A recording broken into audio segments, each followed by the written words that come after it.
چلیں اب ان طریقوں کے اوپر ہم براہ راست آ جاتے ہیں جو عذاب قبر سے نجات دلانے والے. طریقہ نمبر 1.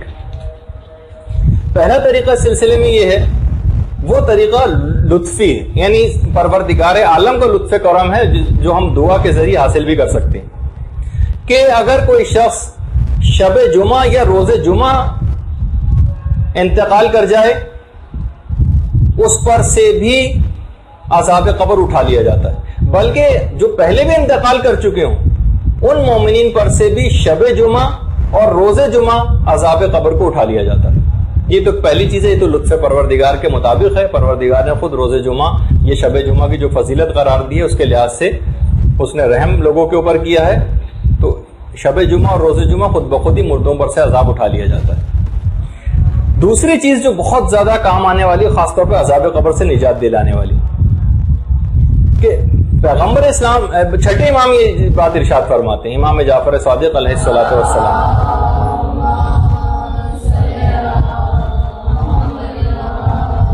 جو شخص بھی لوگوں کی تکلیف کو دور کرے گا اللہ آخرت کی تکلیفوں کو دور کر دے گا، اور وہ شخص اپنی قبر سے ٹھنڈے کلیجے کے ساتھ باہر آئے گا.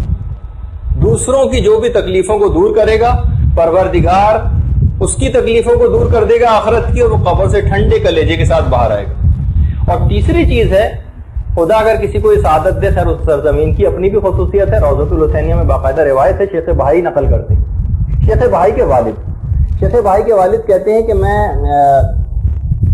کربلا میں حرم امام میں آیا اور وقت سحر، اچھا خواب کی بات نہیں، وقت سحر کہہ رہے ہیں، میں نے اپنی آنکھوں سے دیکھا کہ 2 افراد کسی جگہ اندر گئے اور ایک شخص کو زنجیروں سے باندھ کے باہر نکال کر لائی. معلوم یہ چلا کہ وہ شخص جو تھا ایک رات پہلے ہی کربلا میں دفن ہوا تھا اور گردن اس کی زنجیر سے باندھی ہوئی تھی، اور وہ 2 اشخاص اس سے ایک جملہ کہہ رہے تھے، جاگتی آنکھوں سے دیکھ رہے ہیں شیخ بھائی کے والد، اس سے ایک جملہ کہہ رہے ہیں، بدبخت تو کیا اس قابل ہے کہ زمین کربلا میں دفن. جب اس کو وہ لوگ لے کر چلے، اس وقت اس شخص نے امام کی زری کی طرف رخ کیا اور ایک جملہ کہا، یا ابا عبداللہ انی استجرت بجوارک وانا ضیفک، میں آپ کا مہمان ہوں مولا اور آپ سے پناہ طلب کرتا ہوں.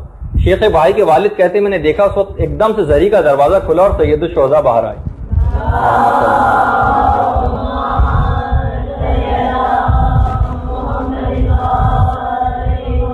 اور کہنے لگے، اس نے ان 2 آدمیوں سے کہنے لگے اس نے مجھ سے پناہ طلب کی ہے، اس کو چھوڑ دو.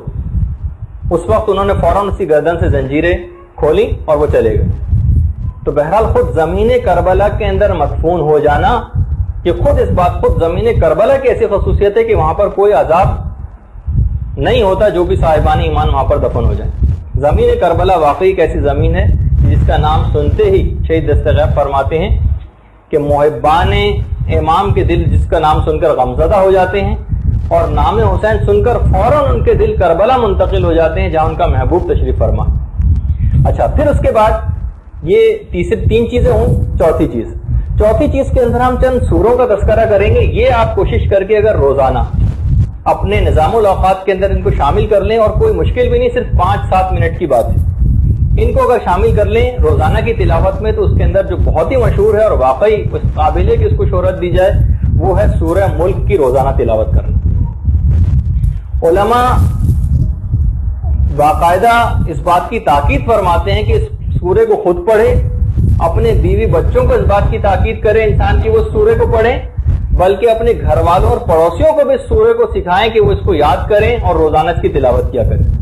اس سورے کو کہا جاتا ہے کہ یہ جھگڑا کرنے والا سورہ ہے، یہ باقاعدہ عذاب کے فرشتوں سے جھگڑا کرے گا اور اس کو عذاب نہیں ہونے دے گا. یہی جھگڑا ان بچوں کے لیے جو نابالغت کے زمانے میں انتقال کر جاتے ہیں، کہ ساقط شدہ جو بچے ہوتے ہیں، ان کے متعلق بھی ہے کہ قیامت کے دن یہ جنت کے دروازے پر کھڑے ہو جائیں گے اور کہیں گے کہ پروردگار، جھگڑا کریں گے پروردگار سے کہ ہم جب تک جنت میں داخل نہ ہوں گے جب تک اپنے والدین کو نہ لیں گے. تو وہاں بھی یہی جھگڑا کرنے کا تذکرہ آیا.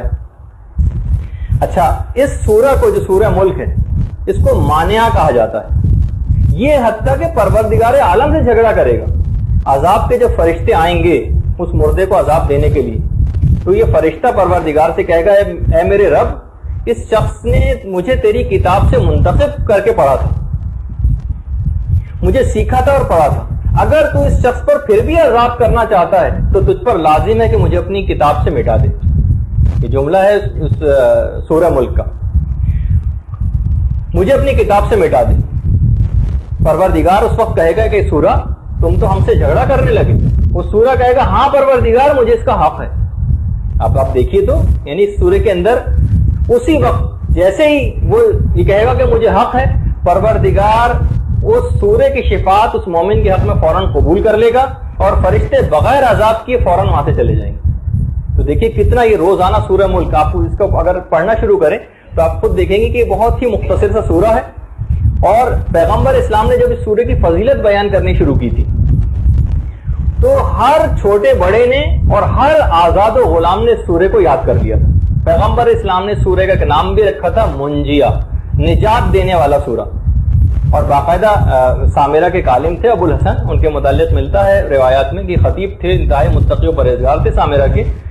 ایک سامرہ میں قبر انہوں نے لوگوں کو دکھائی تھی, کہا تھا کہ ہم ایک طویل عرصے تک اس قبر سے سورہ ملک کی تلاوت کی آوازیں سنتے تھے. یعنی وہ شخص کے جو سورہ ملک کو اس دنیا کے اندر پڑھتا رہے گا تو وہ سورہ قبر میں اس کی حفاظت کے لیے آ جائے گا. تو ایک تو سورہ ہو گیا سورہ ملک, اس کی روزانہ معمول بنانا چاہیے تاکہ عذاب قبر کا مسئلہ ہی بالکل ختم ہو جائے. دوسری چیز ایک اور ہے جو روایات کے اندر بیان ہوئی ہے, وہ ہے بیماری کے دوران سورہ توحید کی تلاوت کرنے کا مسئلہ. بیماری, اگر کوئی شخص بیمار ہو جائے اور بیماری کے دوران سورہ قل هو اللہ احد پڑھتا رہے تو اس سورہ کو بیماری میں پڑھنے والے کو عذاب قبر سے مکمل طور پر محفوظ کر دیا جاتا ہے. بلکہ پیغمبر اسلام ایک اور بات بیان فرماتے ہیں کہ قیامت میں ملائکہ اس کو اپنے دونوں ہاتھوں پر اٹھائیں گے, اپنے ہاتھوں پر اٹھائیں گے اور پل صراط کو پار کروائیں گے. یعنی خود بھی اس کو چلنے کی ضرورت نہیں ہوگی پل صراط پر, اس کو اٹھائیں گے, پل صراط سے پار کرا کر اور جنت کے دروازے پر لے جا کر اس کو چھوڑ دیں گے. نور الصدور فی شرح القبور کی روایت.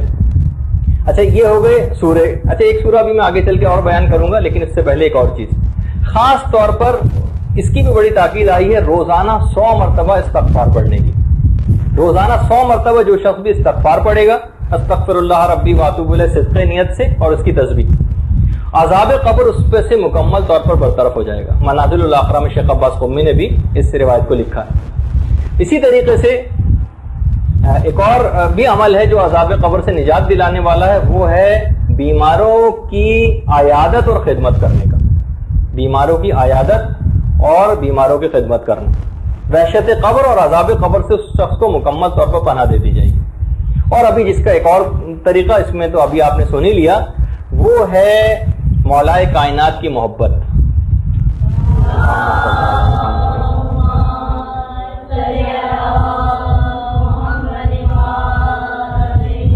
یہ خود عذاب قبر سے انتہائی, بلکہ روایات کے مطابق سب سے قوی ترین چیز ہے مولا سے جو محبت ہے, ولایت. یہ خاص طور پر عذاب قبر سے نجات دلانے والی. ابو سعید خدری جو پیغمبر اسلام کے صحابی ہیں فرماتے ہیں کہ پیغمبر اسلام نے ایک دفعہ مولا کائنات سے فرمایا, اے علی اپنے دوستوں کو خوشخبری سنا دو, موت کے وقت ان کو کوئی مایوسی, کوئی خوف, کوئی دہشت اور حشر کا کوئی غم نہ ہوگا. آپ نے بہت اطمینان سے اس حدیث کو سنا.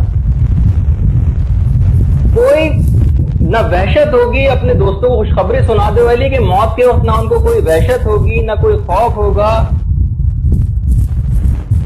اور حشر کا کوئی غم بھی نہ ہوگا.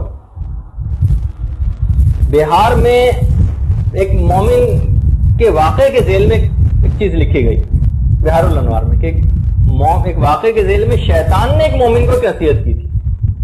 کہا کہ اگر تو چاہتا ہے کہ تیری دنیا سنور جائے تو تجھے چاہیے کہ تو قناعت کو اختیار کر.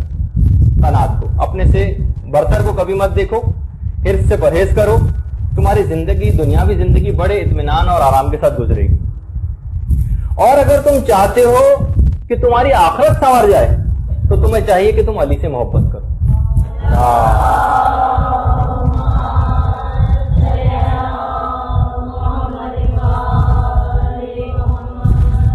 تو بہرحال خود ایک بہت مستقل چیز ہے محبت اہل بیت. اس پہ جتنا بھی ہم شکر کریں کم ہے کہ یہ تو ہم کو لطفاً پروردگار کی طرف سے خود ہی حاصل ہو گئی. اس میں تو ہمیں کچھ کرنا بھی نہیں پڑا, کوئی محنت بھی ہمیں نہیں کرنی پڑی, اور یہ اتنی بڑی ہمیں ایک سعادت مل گئی.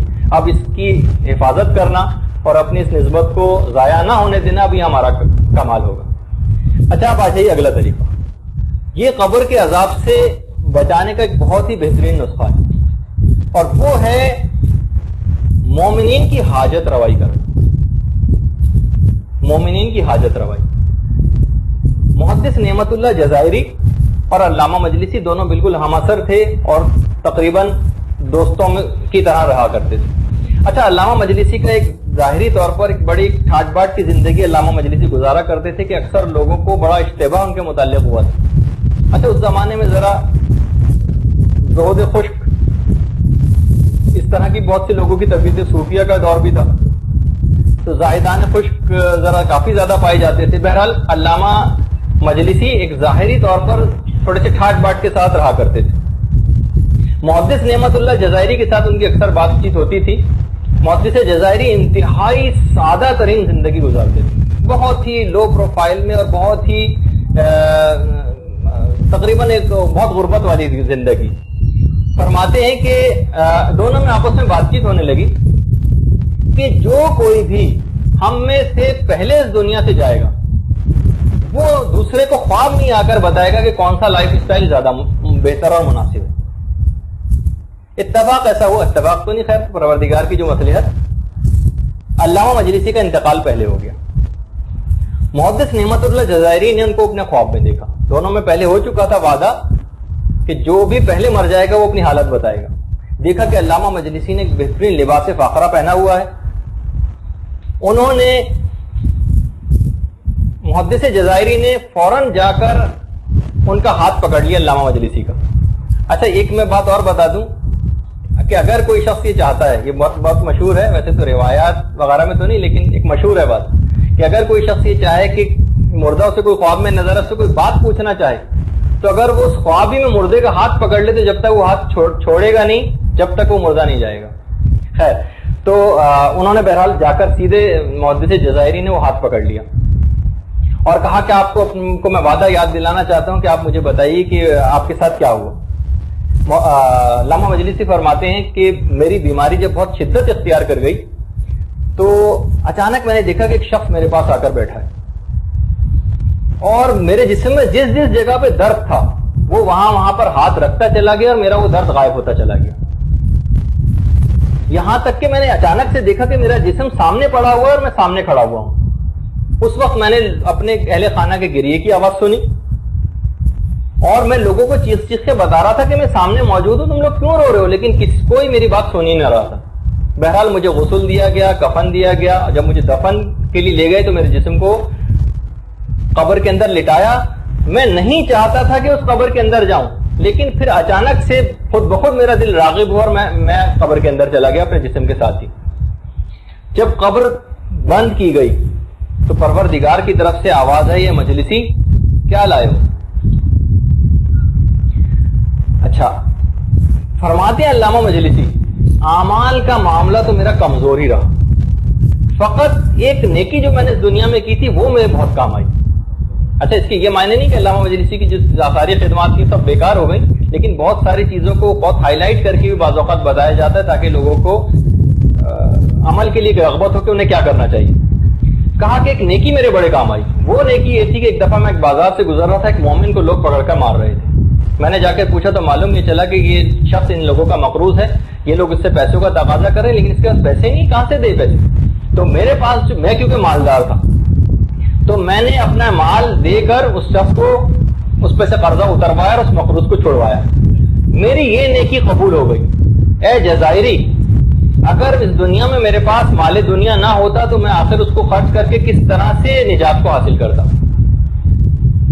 محدث جزائری فوراً بیدار ہوئے اور سمجھ گئے کہ علامہ مجلسی نے یہ مال دنیا خود اپنے عیش و آرام کے لیے جمع نہیں کیا تھا، بلکہ مومنین کی حوائج کو پورا کرنے کے لیے جمع کیا تھا، اور یہی ان کے لیے سرمایہ نجات ثابت ہوا۔ روضۃ الجنات کے اندر پورے باقاعدہ یہ پورا واقعہ لکھا گیا محدث جزائری کا اور علامہ مجلسی کا۔ تو مومن کی حاجت روائی کرنا، کبھی بھی جیسے میں نے پچھلی دفعہ کہا تھا شہید دستے غیب کہ کبھی بھی اس کو ریفر نہ کریں کسی اور کی طرف، کوشش کریں کہ آپ خود آگے بڑھ کر اس مدد کو کر دیں، ایسا نہ ہو کہ آپ ادھر ادھر ٹالنے کے لحاظ سے اس کو کسی اور طرف بھیج دیں۔ برحمتك يا أرحم الراحمين وصلى الله على محمد وآله الطاهرين